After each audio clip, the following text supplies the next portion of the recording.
Hello बच्चों, तो कैसे हो आप सभी। आप सभी का एक बार फिर से स्वागत करता हूं अपनी यूट्यूब चैनल पर, जिसपे आपको मैं अर्धवार्षिक परीक्षा 2022 व 23 का जो आपका मैथ्स का है पेपर, उसका पेपर बताने वाला हूं साथियों। यहाँ पे आपको बता दूं भाई, कक्षा आपकी 10वीं होने वाली है, जिसमें पूर्णांक आपका 70 अंक होने वाला है। और यहाँ पे आगे बता दूं भाई, समय आपका 3 घंटे आपको 15 मिनट मिलने वाला है। और यहाँ पे आगे चर्चा करते हैं कि सारे प्रश्न करने वाले अनिवार्य हैं, तो आप सामान्य निर्देश जानते हो, जनरल इंस्ट्रक्शन आप जानते हो। यहाँ पे सबसे पहले बात करें, सबसे पहला प्रश्न आपका आता है खंड ए के अंदर।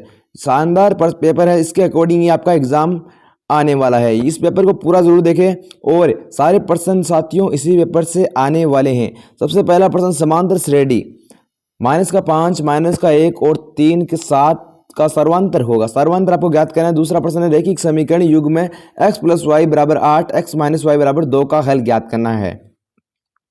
साथ ही बता दूं भाई, वीडियो के एंड तक आपको बता दूं इसके पेपर का पूरा सॉल्यूशन किस प्रकार से मिलने वाला है, तो वीडियो को एंड तक जरूर देखें। आगे बात करते हैं, तीसरा प्रश्न आपका sin 60 और cos 30 प्लस sin 30 और cos 60 का मान आपका ज्ञात करना है। यदि एक वृत्त की त्रिज्या 14 सेंटीमीटर है तो उसका क्षेत्रफल आपको ज्ञात करना है। आगे प्रश्न, समांतर श्रेणी का 2, 7, 12 का 10वां पद ज्ञात करना है। आगे छठा प्रश्न आपका 7.5 सेमी लंबे रेखाखंड को 2:3 में विभाजित करना है। बड़े भाग की लंबाई आपको पूछी गई है।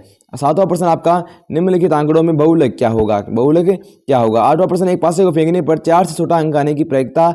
नौवां प्रश्न, एक घन का आयतन 216 सेंटीमीटर क्यूब है तो घन की भुजा की लंबाई ज्ञात करनी है। 10वां प्रश्न, एक पतंग भूमि से 90 मीटर की ऊंचाई पर उड़ रही है, जिसके धागे के भूमि के साथ 30 डिग्री का धागे की लंबाई ज्ञात करनी है।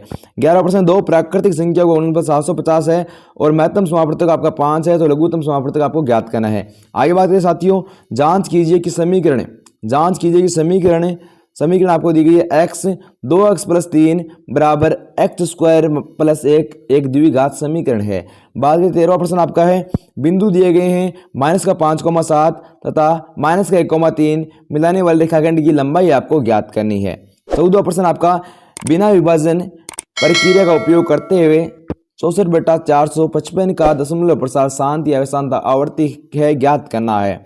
15वां प्रश्न है, द्विघात समीकरण 2x² - 4x + 3 = 0 का विविध कर आपको ज्ञात करना है। मूलों की प्रकृति पर विवेचना भी करनी है। आगे बात करें, 16वां प्रश्न आपका बंटन दिया गया है आपका 10, 12, 8, 7 और 13 का आपको माध्य ज्ञात करना है। साथियों क्या करना है, माध्य ज्ञात करना है।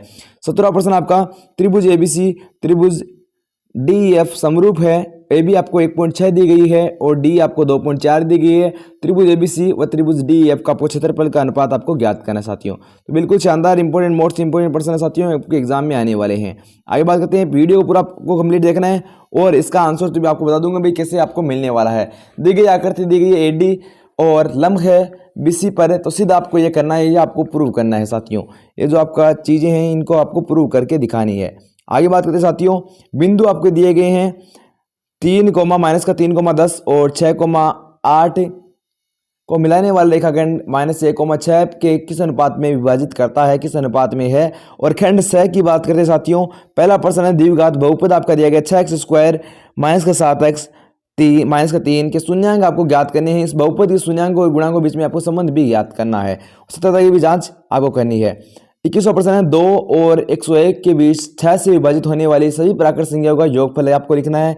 22वां प्रश्न है साथियों, 5 सेंटीमीटर त्रिज्या के एक वृत्त पर ऐसी दो स्पर्श रेखा खींचनी है जो परस्पर 60 डिग्री कोण पे झुकी हुई हो। 23वां प्रश्न है साथियों, एक वृत्त की त्रिज्या 28 सेंटीमीटर है तथा जीवा केंद्र पर आंतरिक 90 डिग्री द्वारा इस जीवा पर बने लघु वृत्तखंड का आपको क्षेत्रफल आपको ज्ञात करना। 24वां प्रश्न है, एक नदी के पुल के नदी से बिंदु नदी के सम्मुख किनारे का अनुमान कोण 30 डिग्री अनुमान कोण दिया गया है और 45 डिग्री है। तो पुल के किनारे पर 3 मीटर की ऊंचाई हो तो नदी की चौड़ाई आपको ज्ञात करनी है।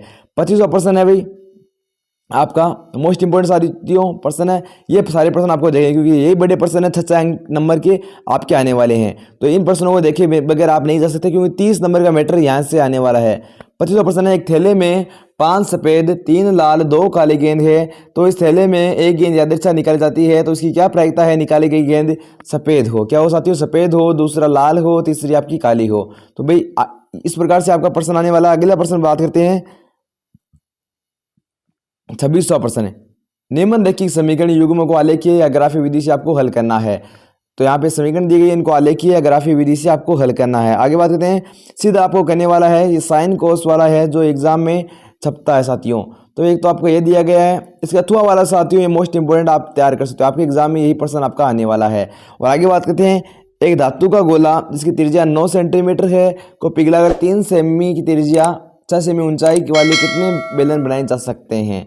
और 29वां प्रश्न आपका है साथियों, सिद्ध कीजिए कि बाह्य बिंदु से वृत्त पर खींची गई स्पर्श रेखाओं की लंबाई बराबर होती है। और अगला प्रश्न 30वां, निम्न बारंबारता बंटन का आपको माध्यक और बहुलक दोनों ज्ञात करना है। मतलब एक इस सारणी से आपको माध्यक करना है और बहुलक ज्ञात करना है साथियों। ये वीडियो किस प्रकार से लगी मेरे को कमेंट करके जरूर बताना। और इस पूरा पेपर का सॉल्यूशन चाहिए तो मैंने एक अलग से वीडियो अपलोड कर दिया, आप उसको चेक कर सकते हो या फिर मेरे को व्हाट्सएप पे मैसेज कर सकते हो साथियों। व्हाट्सएप पे मैसेज कर सकते हो, व्हाट्सएप ग्रुप का लिंक और डिस्क्रिप्शन और कमेंट बॉक्स में दिया गया, तो वहां से आप व्हाट्सएप ज्वाइन कर सकते हो साथियों। इसी प्रकार के सारे पेपर आपको हमारे चैनल में मिल जाएंगे, तो चैनल को जरूर से सब्सक्राइब कर लेना। मिलते हैं अगले वीडियो में, जय हिंद जय Bharat, take care, bye bye.